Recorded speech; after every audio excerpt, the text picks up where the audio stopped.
Bro, I woke up today and I didn't know what day it was for about 4 hours. I thought it was Sunday and it's Monday. And I think it happens to me a lot because my work schedule is not like a traditional work schedule anymore. When I was working in the fitness industry, I worked from usually Monday through Friday full time, which for me, ironically, was about 10 hours. And I used to work from about like 10 a.m. to about 7 or 8 p.m. every single day when I worked in the fitness industry. And then on Saturday, I'd come in from like 9 a.m. to like 1 p.m. And then I'd have Sundays off. But I still knew when my days off were where I could kind of disconnect from work. And with this, I don't really get to do that because I make videos every day. Now, that's a choice. That's not a complaint. That's something that I do because I want to. But what happens a lot of times is I forget what day it is. Like, all day, I'm like, oh, man, this is done on today. And I'm like, wait a minute. Because my days now are more structured around tasks. It's more around what I have to do for that specific day. I make a list of things I have to do the night before. And then I just kind of go about that for the next day. And because of that, I never really know what damn day it is when I wake up. And it just escaped me. I feel really dumb for that. But anyway, I'm on my way to Wingsstop right now.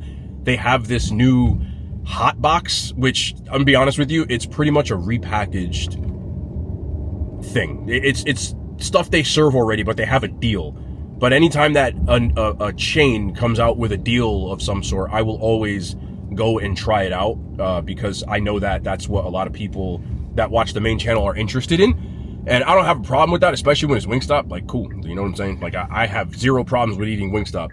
I love Wingsstop, so we got that today. They might come out with something new. They do a 420 thing every single year where it's some sort of hot box. They just didn't change the flavor this year. But hopefully they do around 420. So I'm gonna have to go back to Wingsstop. It's very possible. Again, not a complaint, but I'm on my way there right now. I just, again, popped the camera on because I really didn't know what damn day it was. But once I get the food, I'm probably gonna stop. The Wingsstop I'm going to is near a Wawa. So I'm probably gonna stop in the Wawa and show you what I normally do, which is I go snack hunting. So anytime I'm near a store, I will just pop in there and see if they have anything new. And then I'll probably just show you what it looks like in my main studio setup. We've been doing so many car videos recently because the weather's nice. It is nice again today. It's like 70 degrees that I have barely done any videos in the main setup. So I just kind of want to show what that looks like when I'm about to film. Normally for me, you'd think that like I'd be tired right now. I'm not. I'd make sure I get adequate sleep, but I do forget what days it is. Maybe it's because I'm getting older. It doesn't really matter, but I'm at Wingsstop. Let me go in here and see what we got. How you doing? I got a pickup order for Dave Black. Thank you, brother. That's what I normally do is I use the app. I place my order. This way I can kind of just walk in there and grab my food and hop on out. I'm sure you heard the Dave Black name. I change my name a lot in places, and I know that people think that I'm making this up when I say this, but a lot of times if I have used my real name or an email address with my last name in it, when I'm picking up my food, people will actually say something. And in the past, I've had people, when I grab my food, be like, yo, I threw in a couple of extra things, or I made sure it looked good so your review wasn't bad, and I'm trying to give like a real review, so that's why I change it. But I'm in Wawa right now. I'm just kind of looking around and seeing if we got anything. I doubt they do. I haven't heard anything. The newest thing was like the peanut butter Reese's, and I already did those. I've been looking for these for, I couldn't tell you how long. Look.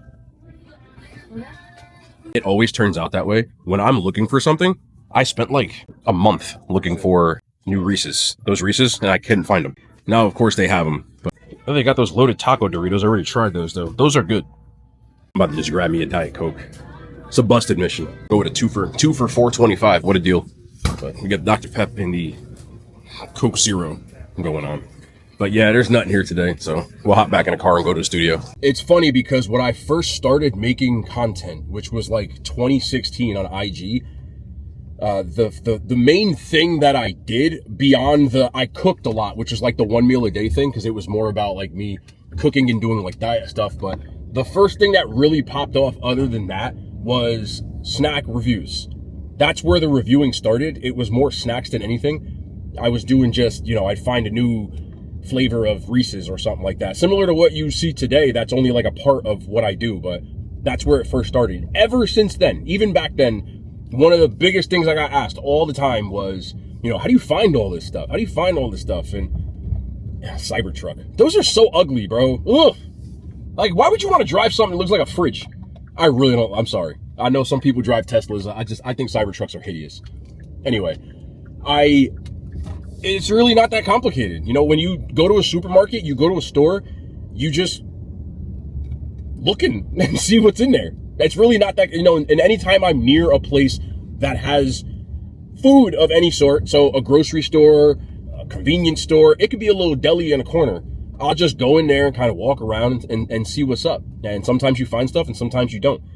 Now, there are definitely times where it's a lot more popular now, like snack reviews and all that other stuff, that now there's so many accounts that will tell you, you know, this came out and it's located in these stores. So it'll be in Kroger or Walmart. So in that case, yeah, you would be like, okay, I got to get over to Walmart. The other thing that I would do is I'd send minions, and I say that jokingly, but I would send, like, you know, say a girlfriend or like if my parents or, you know, my sister, cousins, whatever, I'll be like, yo, if you're ever in Walmart, can you do me a favor? Can you just kind of check and see if they got, you know, like, don't go crazy, but if check and see if they got these new Reese's, and I'll send them a picture.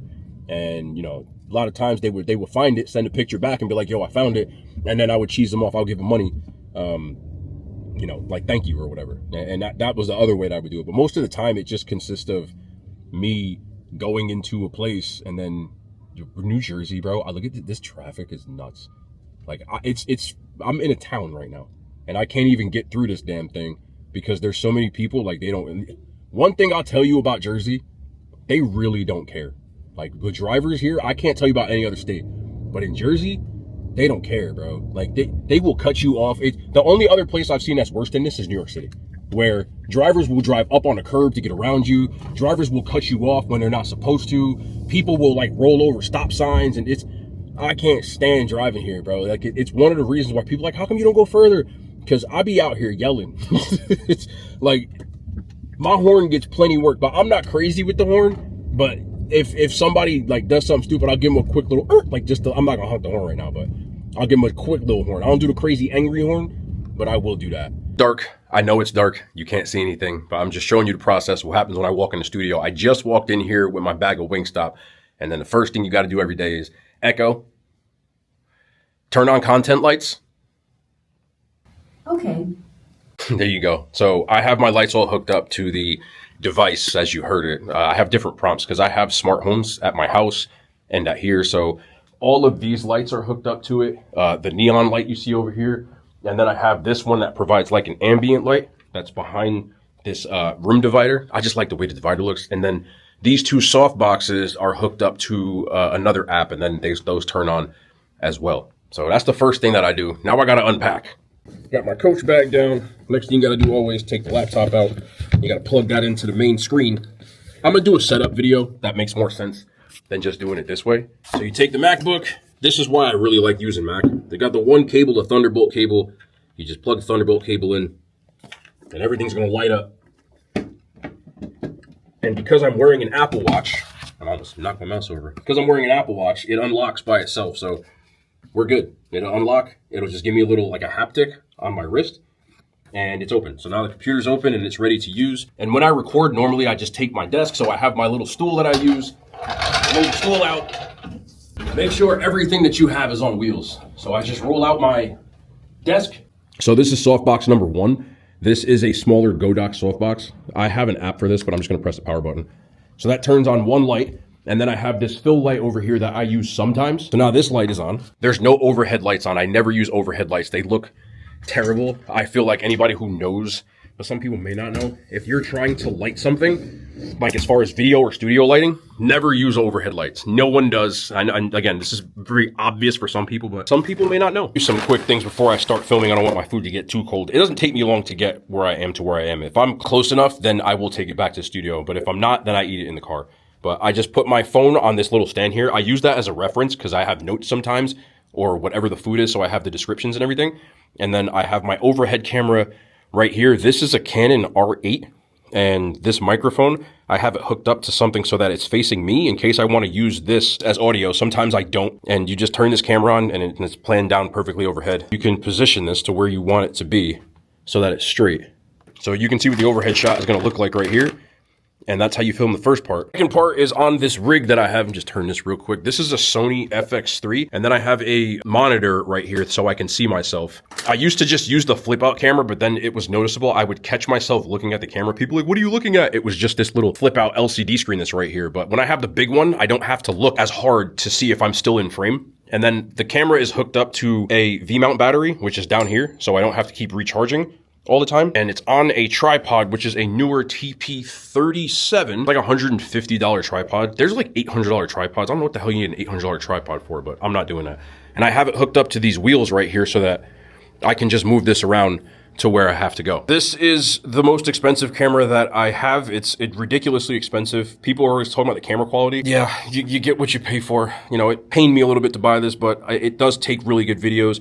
So this is a Sony FX3. I bought it used, so I bought it for like $3,200, but it's normally like $3,800. And then I have this full frame Sony G Master lens that's a f2.8. It goes from 16 to 35 so that I can zoom in and out depending on how much of the field of view that I want to get. Finally, there's the Sony microphone. This microphone is really good. This is what I used when I was in Yard House, and I was able to drown the blasting music that they had. So this is what I used. The best thing about it is there's no wires on this. I keep saying I don't like wires, but you can just set everything digitally. It picks up everything. You can also set if you want the sound to pick up, but it's got noise canceling on it that works. In that Yard House video, it worked really well. So this is the microphone setup that I use. I don't need to use a boom mic because it's such a good microphone. One more light that you don't see is I have this newer panel LED light. It's super bright, but I put this behind me just to bounce light off the wall. It makes the wall brighter. You have a light behind you. It provides a little bit of this like lighting around your shoulders that will make the background you stand out or pop out from the background. So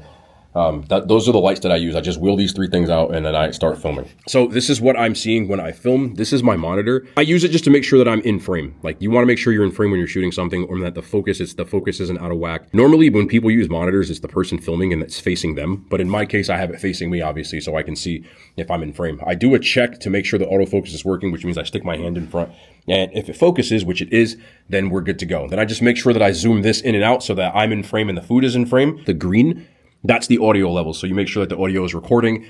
There's been videos I've recorded where the audio wasn't. It was the worst thing ever. That's pretty much the setup. This is what you see, what I'm doing behind the scenes, and this is the look that you get. So I got my Wingsstop and we're about to make a video. I got to get my Diet Coke out of my bag that I just bought from Wawa. I almost forgot about that. But I hope you guys enjoyed that, man. More behind the scenes stuff to come. We'll do a couple of setup tours and, yap sessions, whatever it is. So I appreciate y'all, man. I also have to flip my hat around in studio because the camera will put shadows over my eyes. But that's it. Appreciate y'all.